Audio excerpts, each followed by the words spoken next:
Being a senior in high school and pregnant really took a toll on me.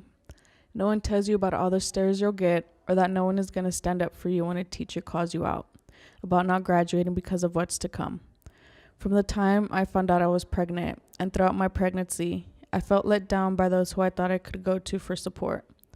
As a young parent, I've dealt with many rude comments on how to raise my child, most of it coming from family.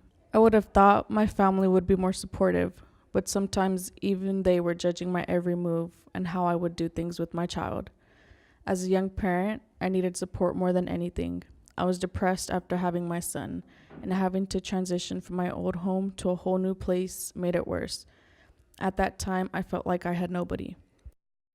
When I first held my baby, I didn't have the connection like every mother says they do, or the joyful feeling of holding my baby for the first time. I felt confused and overwhelmed by the new role of motherhood, and isolated and depressed because I felt like I couldn't get out of it, and that I wasn't supposed to be feeling that way. I guess other people feel this way, but it's not something people talk about. For me, the hardest part about being a young parent was not having the support I needed to make sure my physical and mental health was taken care of.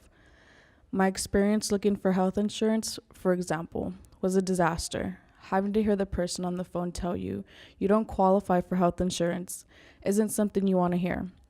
Finally, after applying 5 times and with the help of my mom, my own research, and a helpful person on the other line of the phone, I finally got health insurance.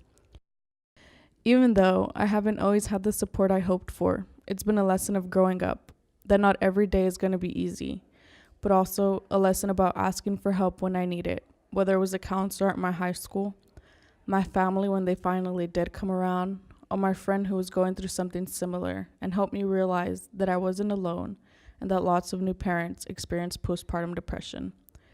At the end of the day, when I think about those hard moments, I realize I was my own support too. I would push myself in those hard moments because I didn't want my son, Adrian, to see me give up.